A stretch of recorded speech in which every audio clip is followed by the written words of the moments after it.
There's a lot of great talk about legislation and great ideas, but we need to get some of this stuff done and not make excuses for why we're watering it down or cutting back on it. I refer to myself as a pragmatic progressive because the pragmatic part is like, look, I don't care what you call it, and I don't care what words we use. Let's talk about the ideas, because the ideas that we're talking about cut across party line, cut across urban, rural. Let's get something done now. Hi, I'm Peter Marks. And I'm Daniel Mulkey. Welcome to Rhythm Nation. We are a podcast, radio show, and nonprofit building power for music communities across Oregon. Our hope is that with each episode, you'll come away with a greater appreciation for the political context of music and also be inspired to make activism a larger part of your life. We are so excited to have Jamie McLeod Skinner, who is running for Congress in Oregon's new 5th district, presumably against Kurt Schrader. From repairing schools in war-torn countries to developing climate protection policies in Silicon Valley to wildfire recovery in Oregon, Jamie has a record of producing solutions and models for people-centered leadership. We're going to talk about her plans for the 5th district and also about the music stories that led her there.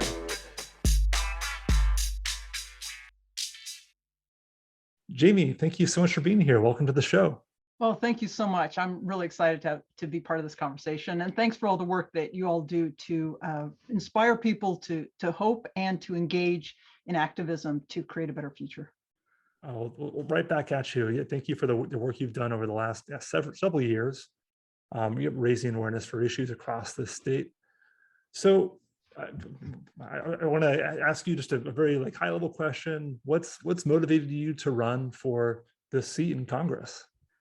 Yeah, well, a couple different things.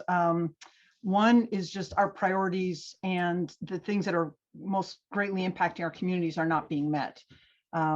It's everything from working families rebounding from the COVID economy, the climate crisis that's putting our future at risk, and protecting our democracy. We just recently had a 1-year anniversary of us almost losing our democracy. And our democracy has not always lived up to its promise. There's work that needs to be done, but the concept of it is something, and the institution is something that we need to protect because that allows us all to engage. So I think that's really, really important. Those are things, as you mentioned, Peter, I've worked on all my life, and I think we need that leadership from Oregon in Congress. The other thing, and you mentioned the guy I'm running against, he's not providing that leadership now. And whether you identify as a Democrat or not, generally speaking, a lot of the issues we're talking about are better championed by the Democratic Party, but not for folks who are Dems in name only. And this is really a time where we, because we are in crisis, our families, our environment, our democracy, this is really a time for courage. And we have not received that kind of leadership from Kurt Schrader. He's been serving his donors, not his constituents, on everything from his votes on Medicare, being against stimulus checks, stripping environmental protections out of legislation that has moved forward in the infrastructure bill and Build Back Better. And I know this sounds harsh, but those types of votes are an act of violence against our families. Just because you're not there when the violence is committed, you're still creating some real pain. And it also has impacts on our future. Again, we talked about the environment, that's real clear to us, but also debt-free community college, stripping that out of bills, those are the opportunities for us to invest in our future. And so I think that's been egregious. And arguably, you could say it's not his fault. He just doesn't understand. I mean, he's a big pharma heir. He's never had to have those sit around the kitchen table and make those tough decisions for his family. But just because he's ignorant doesn't mean that's an excuse. And so, with all due respect, thank him for his service. And I think it's a good time for him to retire. The January 6th insurrection that just happened, he was making apologies for Trump. He was not working to hold Trump accountable. That's unforgivable. So there's that kind of visceral, the why, what needs to happen. Also, quite frankly, this is a very winnable race. Kurt is not a true incumbent. He's not going to be incumbent in over half of the newly drawn district. His egregious votes from the past year put him at risk, and he also underperforms. And this is going to be really important that a Democrat and not a Trump supporting Republican wins this seat. I've got the track record, I've got the relationship with voters in the district. So I've got the path to win, and that's going to be really important as well. And then just also in terms of public service, I mean, I've been engaged in public service all my life in one form or another, and that's based in part of how I was raised. My mom was a role model for me, and also, frankly, the tenets of my faith. I'm a Quaker. I was raised Quaker, and a lot of folks may not be familiar with that. But just to give you kind of a snapshot, let's just say a lot of homes on the Underground Railroads were Quaker homes, and that commitment to serve and protect, even when it's not politically popular, is that's the cloth I was cut from. I came out as a lesbian at an early age, and so my commitment to protecting communities that are being attacked is based on my own experiences and knowing what it's like to be picked on and be bullied, and to not have opportunities, be discriminated against based on who you are as a human being. Those who are faith-driven might say, you know, how God made you, God doesn't make mistakes. So that core is really key. And then just lastly, you know, my greatest role model is my mom, and she's a retired educator. When I was a small kid, I remember she used to get up early to drive a school bus. She would teach all day. She drove a school bus home. In the summers, she picked fruit in the orchards to put food on our tables. And so when I talk about my advocacy and my fundamental respect for farm workers, it's because I see my mom whenever I see a farm worker. When I talk about my advocacy for teachers and educators who are really struggling to get us through this time of COVID, care for our kids and care for their own families and care for their own physical and mental health, it's because I see my mom. And so those things I feel incredibly strongly about, because I see the sacrifice. People are hurting right now, and I'm running against someone who doesn't see that and doesn't understand that. And we need to bring people together. And I live in a rural area. I bridge the urban-rural divide. We need to bridge that divide to bring people together to make solutions happen. So I feel really strongly about that, and I'm really proud of the work that so many people do across our state. And I just feel that more of those families, more of those young folks need to champion in Congress. I think I speak for a lot of people, at least, that are sort of interested in politics. There's a lot of talk about rural and the urban divide. And I guess I wonder, especially from your perspective, it's such a unique perspective on the matter, what you see as, being the solution to how do we bring people together in Oregon, and what can young people, especially young people who aren't rural, what can we do to reach out? I think it's all about relationships. I remember actually giving a presentation on urban-rural divide in Pendleton a couple of years ago at the community college, at Blue Mountain Community College. And I was asking, and it was so funny, the response from adults and older folks to students and younger folks. And I got great feedback from these two friends who were sitting next to each other when I was asking the audience about their feedback on this bridging the divide. And one of these women said, sitting next to her friend, said, we don't always agree on things, but our friendship is central and really important to us. And so we find ways to talk about things. And it's not that they don't talk about them. I mean, some things they might not talk about, but it's really about finding ways to talk about it. I think building those relationships, I think showing up is really important. Knowing we all have a sense of turf, and there's a lot of power relationships, whether it's around race and some of the systemic powers that have been in place, but also this sense there's always a power dynamic in those relationships. So being willing to kind of show up on someone else's turf.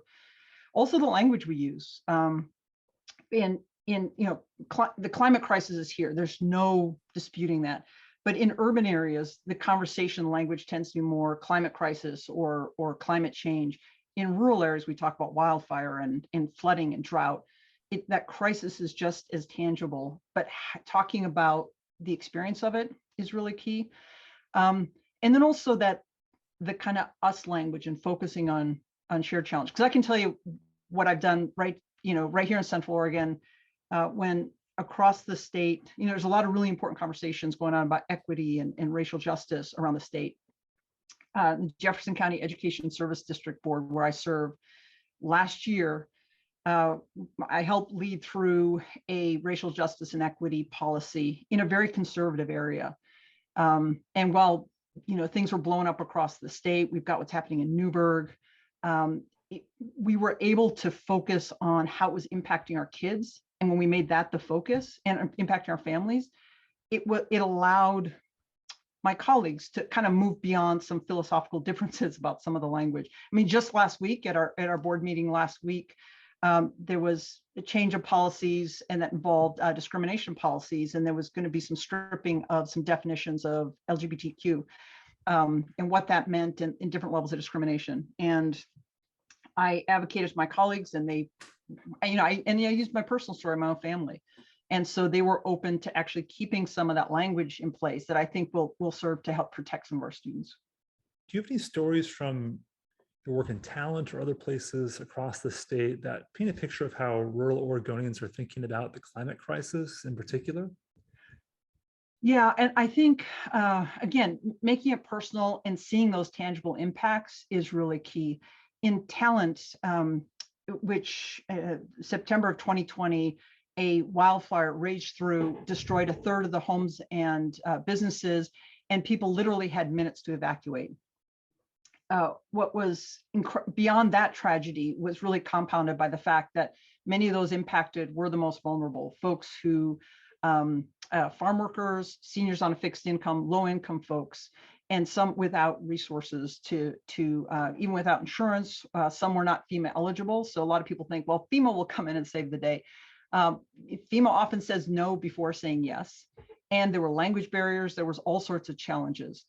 I pushed really hard. I went in and served as interim city manager a couple months after the fire. I went in and served for 6 months to get the city back on its feet. And so making sure we had outreach to the community in language appropriate, culturally appropriate, to make government accessible, to make sure that people could engage and were kept aware of what was going on, being really aggressive about getting both temporary and long-term housing reestablished and affordable housing, because even if you haven't been a victim of wildfire, housing is so critically important. And then there was a case of wanting to, as I said, FEMA often says no before they say yes. And I pushed really hard to have FEMA come and engage on the ground and not just be available by phone, but actually to show up in our community. And there was a hard push, no, that's not their protocol, that's not their procedure. And then we had a virtual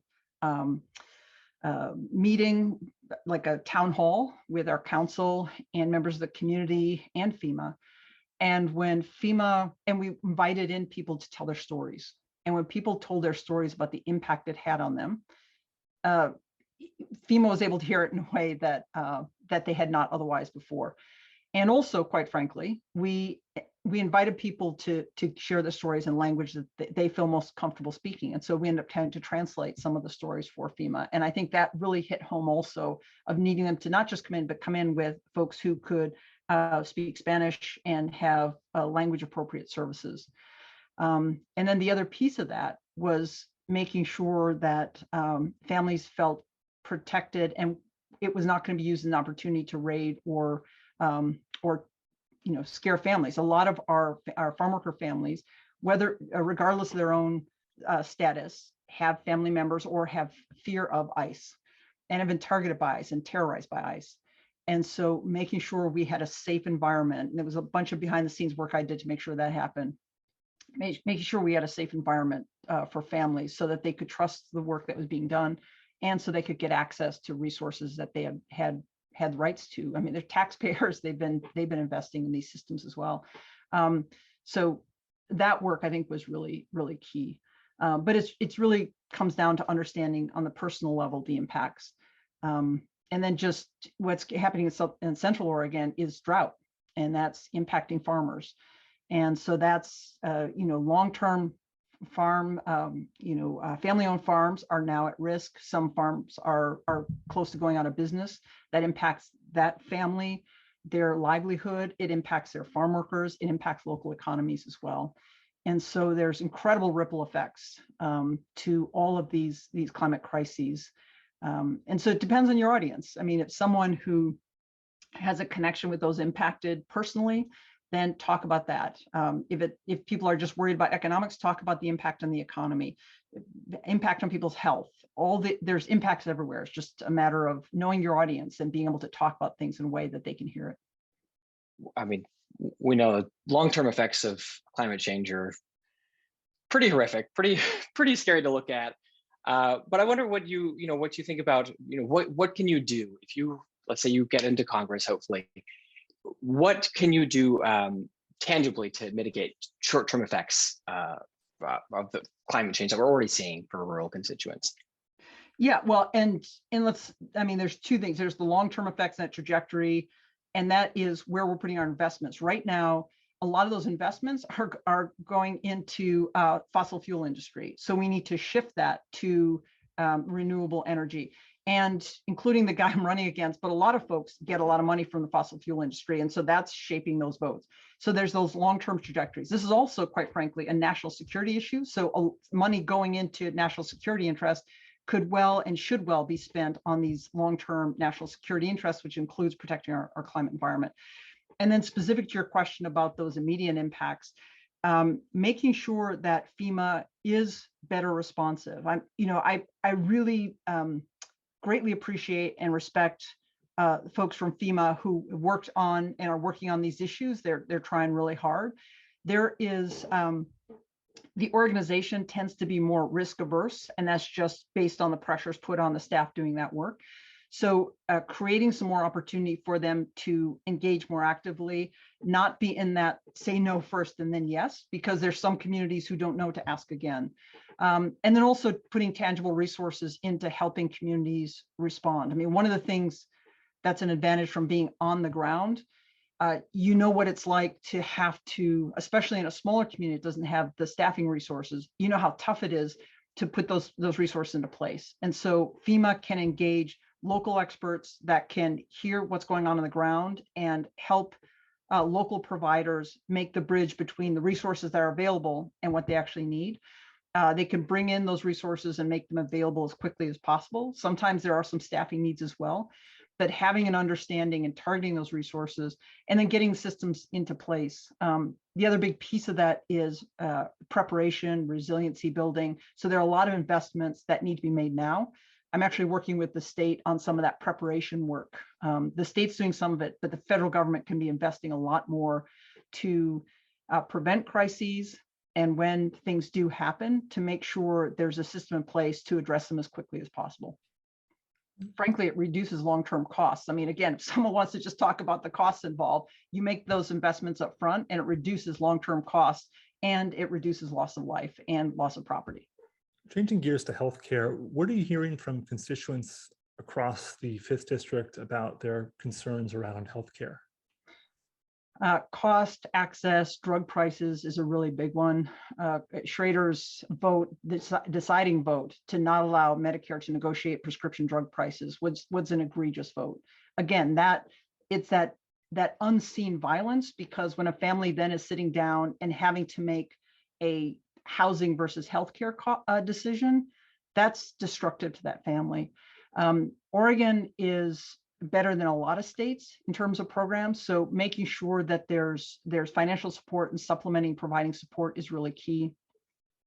So there can be, that focus nationwide, but I do want to give Oregon and those in the healthcare system here a lot of credit for that.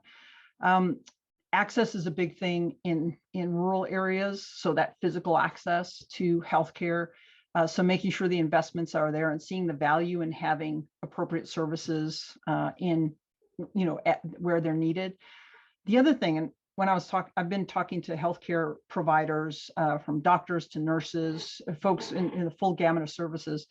They're talking about the crisis that's coming up in terms of staffing. So again, one of the many crises we're faced right now is the sheer exhaustion of healthcare workers working so incredibly hard to protect us during the pandemic, and then also trying to handle some of those day-to-day healthcare issues that families and individuals are facing all the time.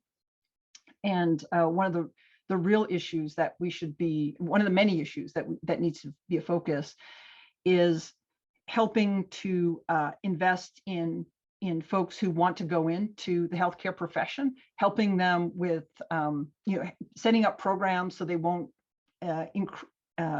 incur massive debt, actually having programs so the debt is forgiven, or that we have debt-free college, which I would love to see us have in a lot of these key areas. We have some of those programs, but they've actually been cut back over the years. So just at a time when we're most needing these resources, they're being cut back. That investment mentality, I think, is really important. So we look at immediate needs now, and then also how are we prepping things for the future and making sure those resources are in place, the professionals are in place, also that they get the support that they need during incredibly difficult times, such as the times we're in now. There's such trying times, right? And as we look to the future and I had to stop reading climate change articles because you get so depressing after a while, right? It's just, God, really, every one of them is worse than the last, right? So we know like COVID and climate change, these kinds of pandemics are going to keep coming up. They're going to keep getting worse. How do you stay, so effective? How do you stay so effective and going for? I mean, I'm inspired by how much work you've done in Oregon, helping people rebuild their homes. How do you deal with all that, just on a personal note? Because I know for me, it becomes pretty overwhelming, just climate anxiety and all that. What's your mantra? Hopelessness is not an option. It's not an option. And looking back in times in history, people have been in rough times before. And it's those who persevered during those times that got us the positive things that we have now. And I'm continually inspired by people around me, people I know, people who are struggling with a lot more than I am. I've got a really good friend of mine, Karina Miller, who used to be a former tribal council member from the Warm Springs Confederated Tribe. And in terms of community engagement, in terms of, running for office, serving in office, working at the ground level, all of that work is what is needed. And then also, again, people all around. We're talking about nurses, we're talking about farm workers. These are folks who, folks who are frontline workers, food service workers, who, they just, hopelessness is not an option. And for many, they need to provide for their families. And so they just need to get up in the morning and do it. So providing them with appropriate childcare and healthcare and, the stimulus checks that Schrader again stepped in and cut back on, that will allow people to get through these times. I'm working also on an affordable housing project, helping on it because housing is so critical.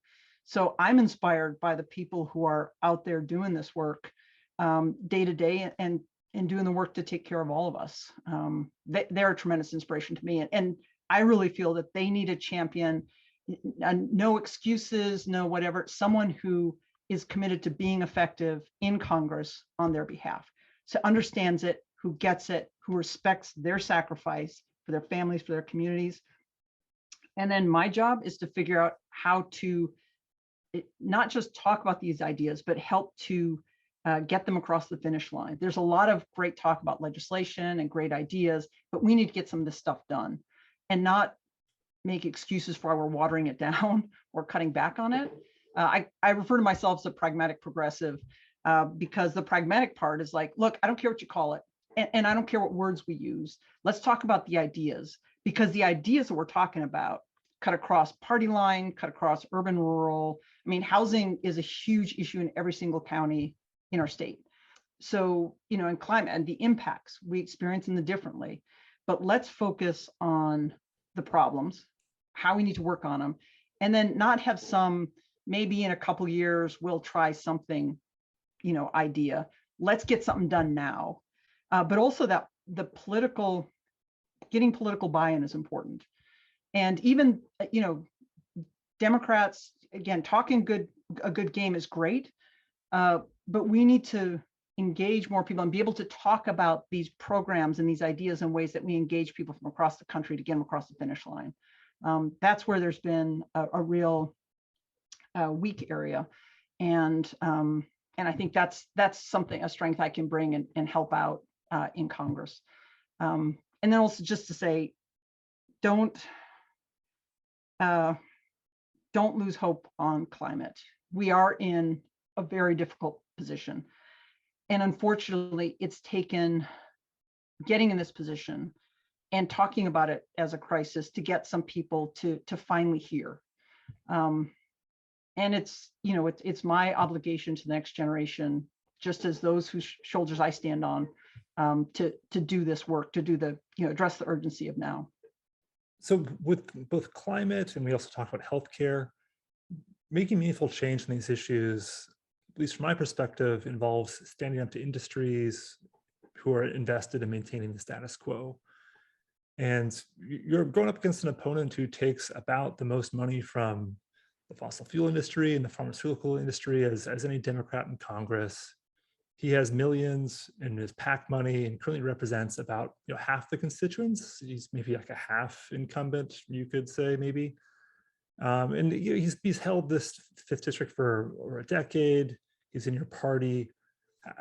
How do you, like, you do feel like in some ways the underdog for this, but like, how do you stay positive? What is your message for, like, we can do this? Well, when you're rattling off his source, you also miss the Koch brothers.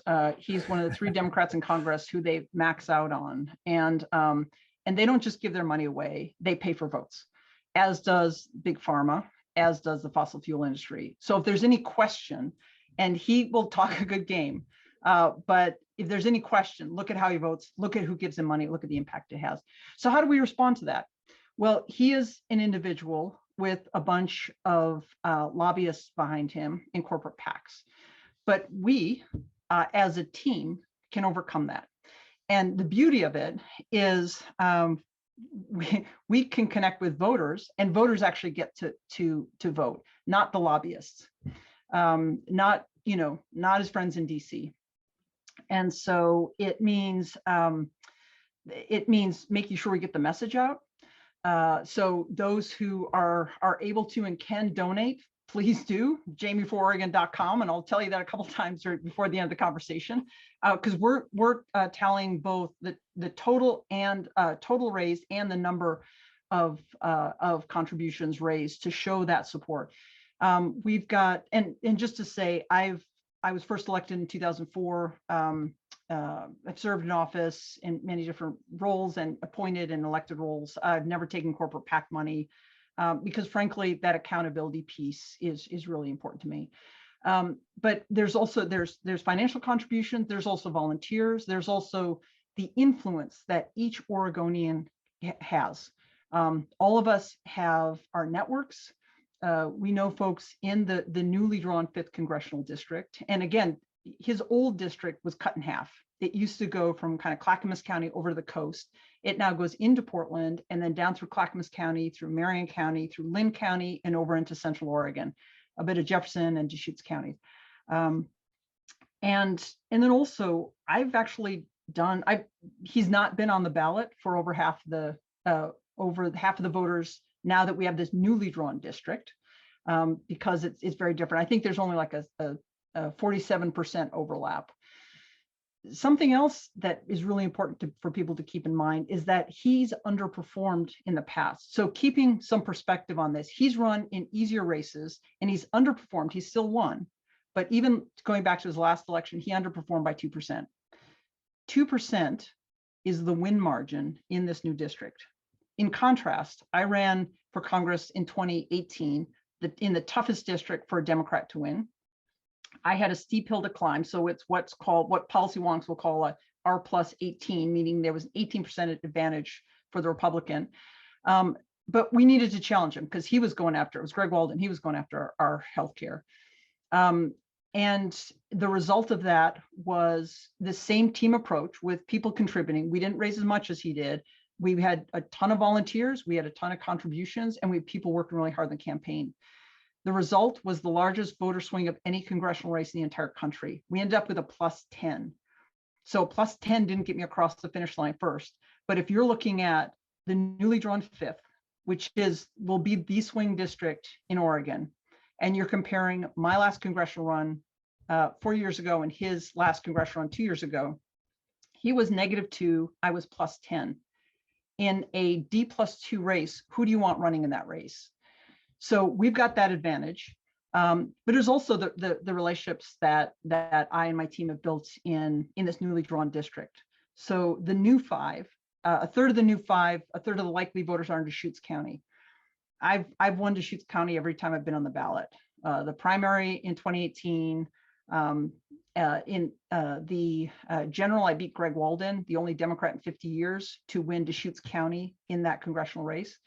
And even in 2020, I got 2/3 of the vote in the primary in Deschutes County. I also won 19 of the 36 counties, the rural counties in Oregon in 2020. This district has a lot of rural area. So the ability to bridge the urban-rural divide, have those relationships, the ability of folks to step forward, the relative weakness of my opponent in the general, and that's going to be really important for people to think about. And so if, again, invite people to step up, be part of the team. The bottom line here is this is not me against Kurt. This is voters, Oregonians against Kurt, and running against Kurt Schrader. And my name's on the ballot, but I am committed to serving Oregonians. And so folks stepping up and being a part of this campaign is how we're going to win it. Can you tell me a little bit about how these past races you've been a part of in rural parts of the state and statewide office, what is your approach to organizing across the state and in rural parts of the state? It comes back actually to Daniel's question about relationships. That's really key. And then also having local volunteers, local groups stepping up, working with us, because that's a two-way process. One is I'm continuing to learn and grow as I'm, hearing from concerns and those on the ground concerns. I mean, ultimately, that's what government's supposed to be doing, right? It's supposed to be understanding and addressing the needs and challenges that we're facing. You got to be listening. You got to show up and have that understanding in order to do that. And so what we've done is we've built up regional teams. We have a staff in place, so we've got a professional core team, but we also have built up what we call super volunteers who have specialty areas in certain areas, and they really focus on those areas. We have a standard campaign plan like any campaign will have, but we really engage people on different tasks and different aspects of it. And what's really important about the on the ground approach is it's not just understanding issues and engaging people, but it's really having a plan for the campaign, but ultimately a plan for leadership and governance that reflects the needs of the community. A lot of folks, after the insurrection last year, and Democrats were talking about impeaching Donald Trump, Kurt was the lone Democrat to defend Trump and said that impeaching him would be like lynching him. After Kurt Schrader made the lynching comment, that not only was egregious in the lack of protecting our democracy, but a slap in the face to our BIPOC communities, complete ignorance and lack of understanding of what that word means. He had many people on his team quit. His consultant fired him. So now he's had to move to an out-of-state consultant because Oregonians won't stand by him. So this is again, Oregonians versus someone who is paid for by corporate lobbyists and who has represented those interests and who's needing to bring in that outside team to try to message and try to convince Oregonians against our own interests. There's a sharp contrast there. And so, you connect with voters. You don't have to be the richest person to do it. You just have to be the most effective. And engaging people at the local level it's fundamental to doing the job. Definitely. And you seem to be able to engage a lot of diverse groups of people across the state. So I guess I wonder, what groups are supporting you right now? Who do you need more support from? And also sort of a side note, but what do you think the state Dems could do, in state, what the Democratic Party could do to organize more effectively, to sort of use the strategies that you've been using? Yeah, that kind of long-term, I'll talk about that in a minute, but just to your question about support, I've been just really so grateful and pleased. We've been getting incredible support, endorsements from both elected officials and community leaders at the local level, at the regional level, at the state level, including crossover voters. And so we've got, if you want details, we've got that on our website. I will flag the fact that Kurt Schrader still has his old endorsements, and not all of those are currently endorsing him, but he has not, whether it's for some reason he keeps forgetting or he's purposely trying to mislead people. He's still got a bunch of his older endorsements on his website. Ours are up to date, and it includes people who have endorsed him in the past and are now endorsing me publicly. And that includes, elected representatives from his district who overlap, Senator Jama, Jeff Reardon, Representative Reardon, Representative Confam, Representative Karn Power. So folks in the district who are serving Oregonians within the 5th Congressional District, the newly drawn 5th, who are really clear. And they're saying it's, we need leadership to address the needs we have now. Organizationally, we've had a bunch of organizations step up, and we're still in the process for many, but a lot of groups like Indivisible groups, in the regional Indivisibles, also the national. It's Working Families Party, incredibly proud of that endorsement. So Oregon's Working Families Party, that's huge. And it's great because, I'm a proud former union member. It's about standing up for folks who are standing up for others, and being part of that partnership is really key. So that's been really exciting, and that list continues to grow.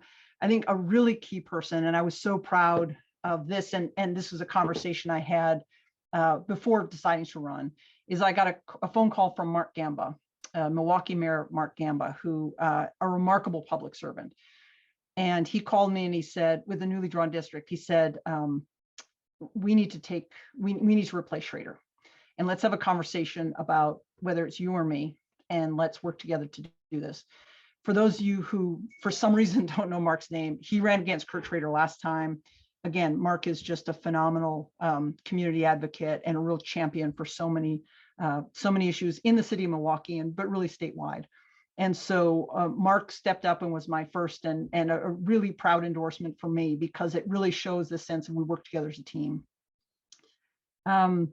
So the list keeps growing. So I like to say, and it's folks from urban parts of the state, from rural parts of the state, a lot of support, everything from city councilors to state reps to soil and water district folks. So it's that full gamut, a lot of education folks as well.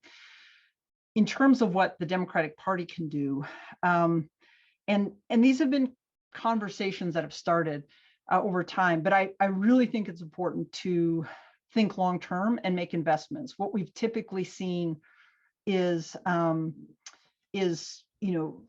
season will start, and some of the kind of traditional political organizations will just look straight at the numbers, the currently existing numbers, and say, well, this person's got an advantage. If you don't have the advantage, then you're not likely to win, and so we're not going to support you. I think that's a mistake. We need to be thinking long-term. We need to be investing in leaders from across the state. One of the things I did in 2020 after losing the primary was to take all our time and energy, and folks who had been on my team then volunteered their time. And we turned it from Jamie for Oregon to Team Jamie for Oregon, and really invested that time and energy in rural candidates, BIPOC supporting candidates across the state. Because building up that network and that infrastructure of future leaders, current and future leaders, is critically important to great leadership in the state. We need to not be thinking just election cycle to election cycle. We need to be thinking investment. And so that's true of politics, but again, that's true of our policies as well. Going back to some of the things that caused me to actively decide to want to run against Kurt Schrader is his things like carving out investments in renewable, sustainable energy. We know there's an investment in a long-term investment, carving out investments in debt-free community college, it was so shocking to me because that's simply an investment in young people, but also in our economy, in a future of our state, in our country. So those types of long-term investments are really critically important. And when I was first elected in 2004 on a city council, I've always said this is public funds are limited. I'm very respectful of that. And I don't believe in spending public money. I believe in investing it. And all the times that I've advocated for expenditures, I can tell you the investment strategy. Talking about childcare right now and stripping that out, cutting it back, that's egregious because we need to be investing in our families who are either frontline workers helping us through this crisis, this pandemic, or those who are trying to get back on their feet. The reality of someone who has to sit and make decisions around the kitchen table is that you don't have the resources and you have to make trade-offs. And so whether it's healthcare instead of housing, whether it's someone having to quit their job because they have to look after their kid or they've got a family member who's sick. Just last week, again, in our ESD, to create extra protections and provisions for our educators to help get them through this time of COVID.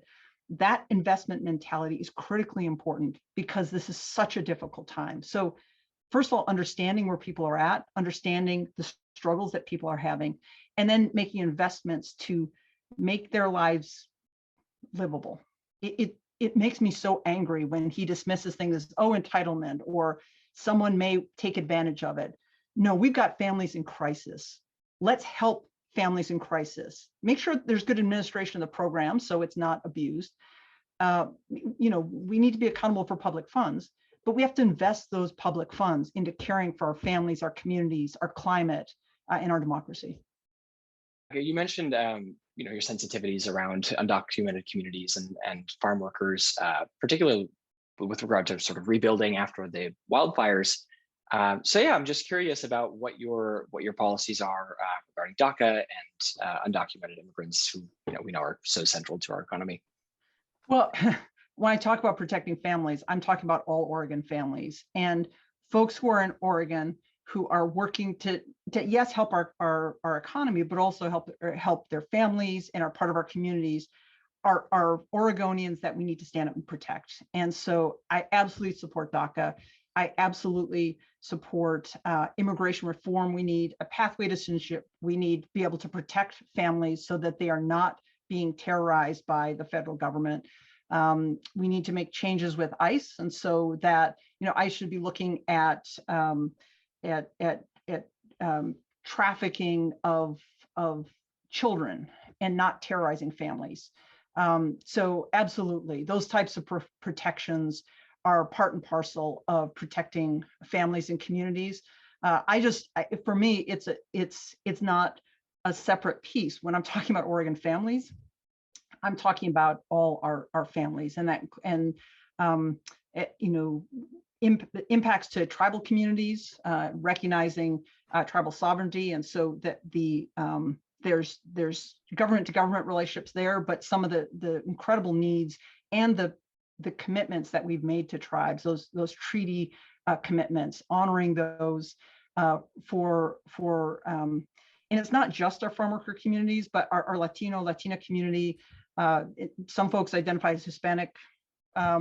So making sure those protections are in place, but also when people are vulnerable because of status, making sure that we're helping families get the resources they need, making sure they have access to the things they need in terms of education and healthcare. A colleague that I worked with in talent said that he had grown up with stories about ICE attacking families and terrorizing families. And so he said he remembered as a child, when he'd hear that ICE was coming, he would hide in the closet. He and his family all had documentation, so technically there should not have been that fear, but he knew that, and we should all understand this, that it goes beyond your documentation status. There's a specific targeting of our BIPOC communities that we need to address. So the systemic racism that is in place needs to be addressed. That is part of the direction and the leadership through the purse strings that Congress can step up to take action on. I think that's critically important. And yeah, so I really appreciate that question, because that, to me, that is just baked into how we do governance well. But there's also specific times we have to allocate resources, call out and address some of those systemic inequities, and change the systems that are in place to make sure they're truly equitable. So Jamie, you put together a playlist of songs that are important to your story. Thank you for the time putting that together. I want to hear about that. The first song you put on is by Holly Near. It's called Ella's Song. This is a great song about commitment to social justice and addressing the systemic inequities that we have in place, and that it really takes us all seeing that, a mother's son being targeted is any mother's son.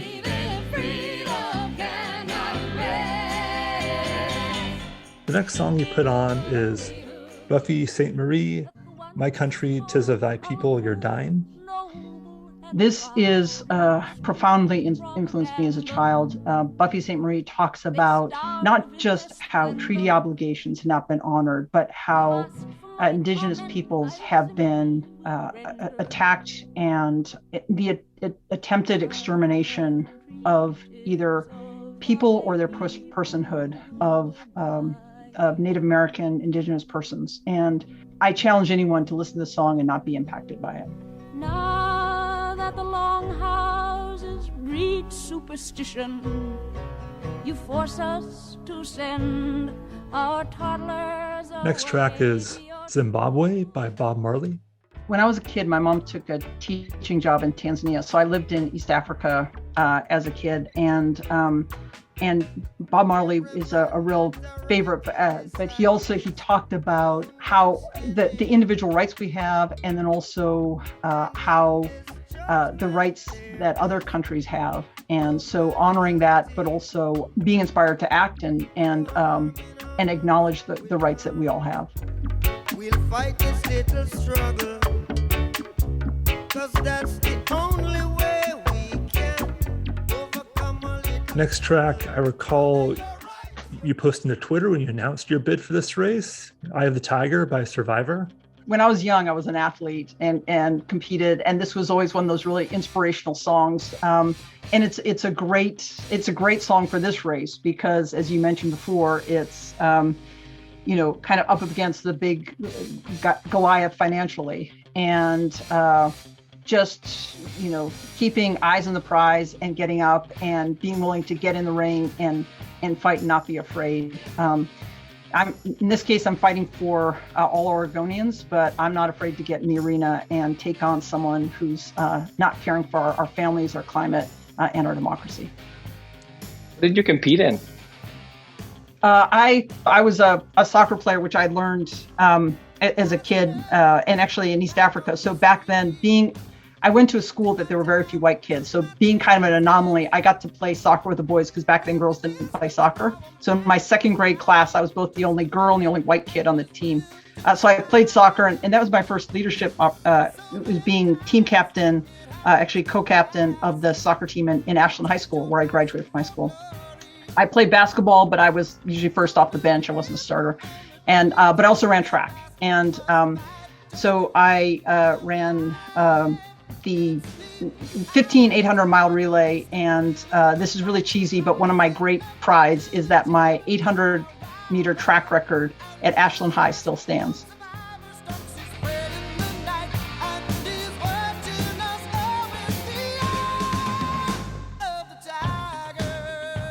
So next track you had on is Brad Paisley, You Didn't Have to Be. This song is about essentially a stepdad. And my dad, I met when I was 9. He's been my dad ever since. And I always kind of tear up when I hear the song, because it reminds me, even thinking about now, it reminds me so much of Hank Eng, my dad. And just stepping up and meeting a kid at that age, and just, it's why I actually drive a Jeep. My dad taught me how to drive in a Jeep. And he's a great human being. He's a great public servant, following his footsteps. I followed in his footsteps where I went to school. But I always as a stepmom, I try to channel him and try to be the person that he's been for me. A few months later, I remember lying there in bed. I overheard Next track is, it's an East African song from Bonnie M. It's called Malaika, if I got the name right. Yeah, Malaika means angel in Swahili, in Kiswahili, and it's an old love song that refers to one's beloved. It's in Swahili. It's a great song. It's also a little bit dated because it refers to a bride price as well, which is not the traditional standard. But when my wife Cass and I got married, it was played at our wedding, and then actually my whole family got up and joined a circle around her, and then people took turns kind of going to the circle and dancing with her to welcome her into our family.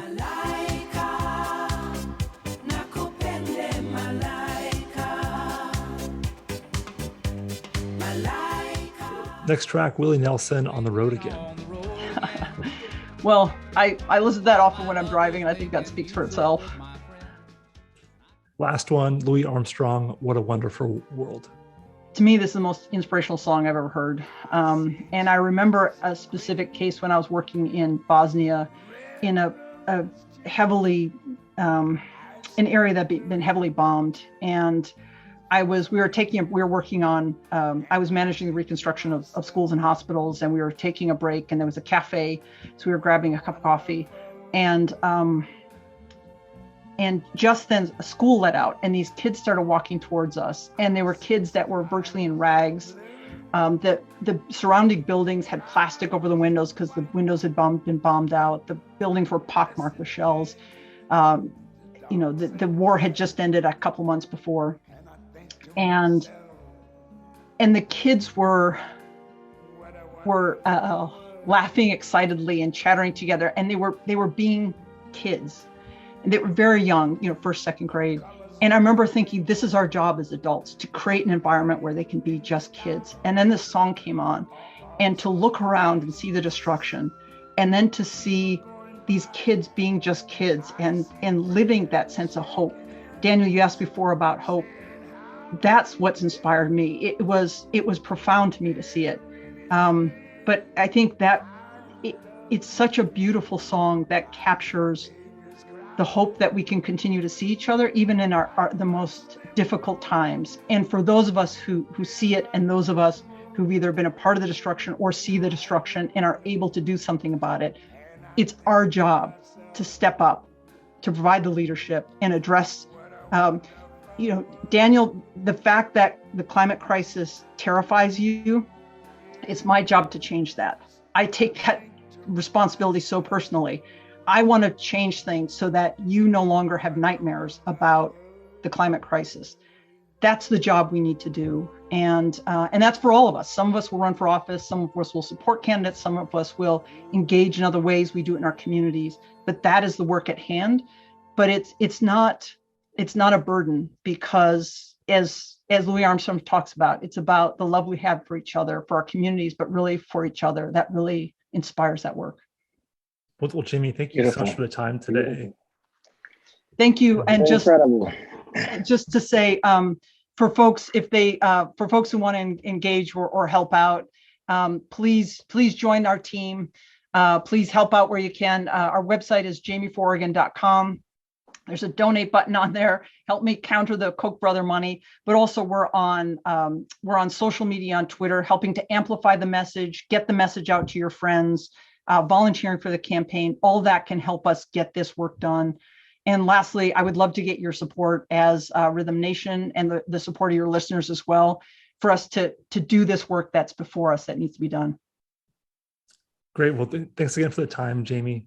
Really wishing you the best of luck with this journey of yours. And thank you so much for putting together that playlist. Really appreciated that insight into your past. It was a lot of fun. Thanks, you guys. Take care.